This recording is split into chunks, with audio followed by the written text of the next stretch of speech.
보겠습니다. 자, 첫 번째 문단 사회지문입니다. 그죠? 철학지문이네요. 예, 인문예술지문.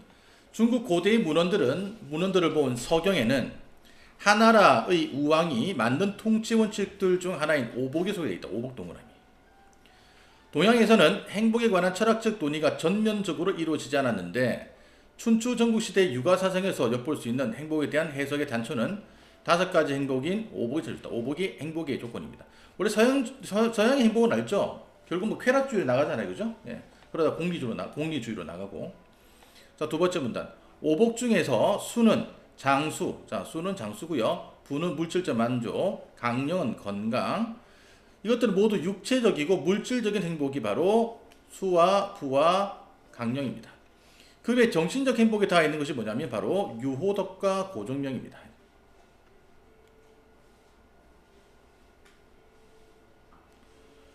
유호덕은 동그라미 도덕적인 정신을 추구하는 마음의 상태이죠.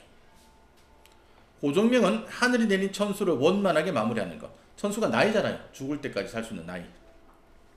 오복은 본래 하늘의 명을 따라 부여받은 것으로 행운이나 운명, 기회 등으로 여겨져 왔다. 다만 유호덕은 타고난 독성과 같은 것임에도 선천적으로 구비된 잠재성은 후천적인 노력과 실천의 정도에 의해 드러나는 점에서 다른 면이 있다.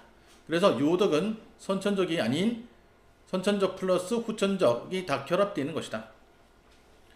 춘추전국 시대에 이르러 공자와 맹자를 위시한 육아에서 다루었던 행복의 문제는 그 방점 유호덕에 있다. 행복에는 본질적으로 복과 덕이 통일된 복덕일치의 상태이다. 자, 세 번째 문단. 공자는 누추하게 살면서도 공자 동그라미 즐겁고 편안한 마음으로 덕을 추구한 제자 안연의 삶을 안빈낙도라 부르며 찬탄한 바 있다.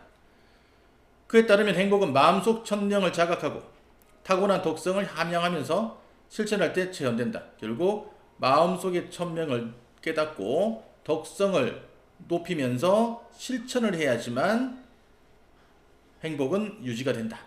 공자는 나면서부터 지니는 욕구가 있음을 증명하면서도 그 결핍에 의해 촉발되는 욕망을 제어해야 한다고 보았다.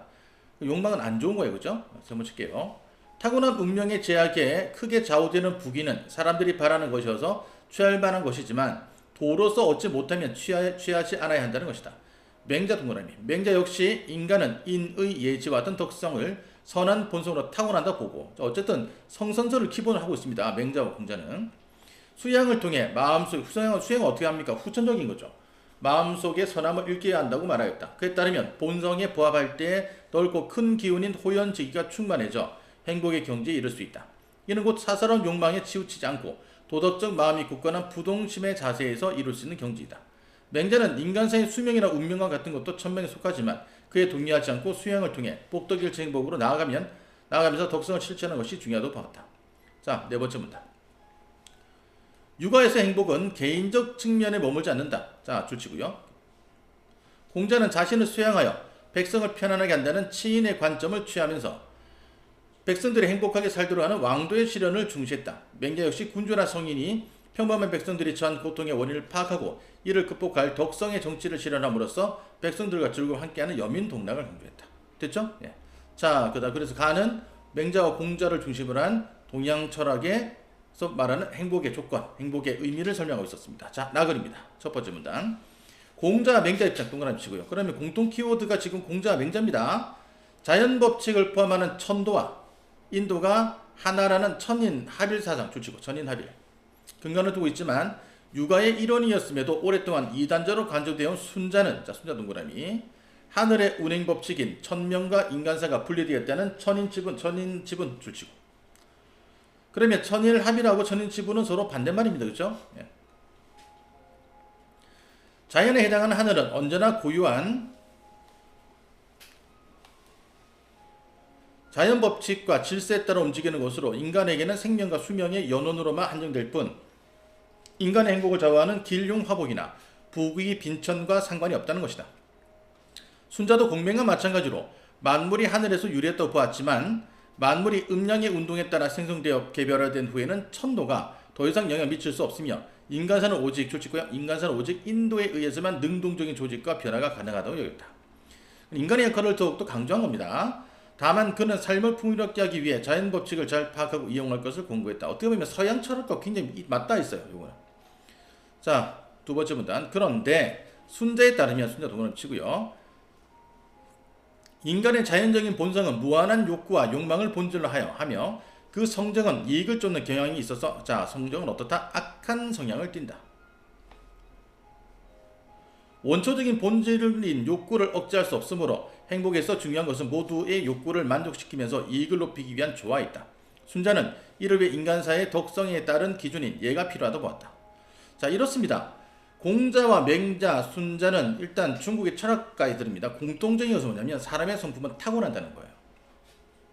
됐죠? 그런데 공자와 맹자는 사람의 성품은 원래 착한 것이어서 그것을 유지 발전하기 위해서는 수양이 필요하다고 얘기를 한 거고, 순자는 인간의 성품은 타고난 것이지만 인간의 성품은 욕망에 의해서 악한 성향을 띱니다. 그래서 이 악한 성향을 제어할 컨트롤 장치가 필요한데 그게 바로 예절이라고 본 거죠.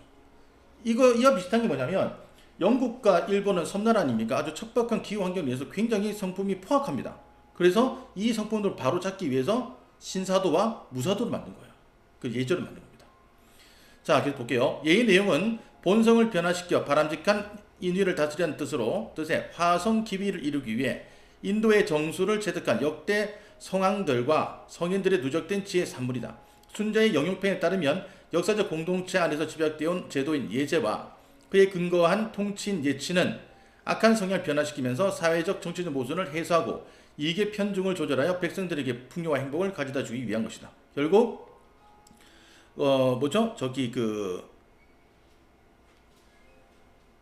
여기 보게 되면 화성 기비를 통하고 예제와 그리고 예치를 통해서 이게 솔루션, 해결책으로 사용할 수 있다. 인간의 악한 성품을 교화시킬 수 있는 솔루션이다. 이렇게 본 겁니다. 순자는 이러한 이상적인 모습을 분의 바람직한 완성을 통해 화합의 실현으로 설명했다. 분이란 분동그라미 수양으로 함양한 덕성과 타고난 능력에 따라 맡은 직분을 다하고 합당의 차등을 분배받는 것. 이게 바로 뭡니까? 계급주의입니다.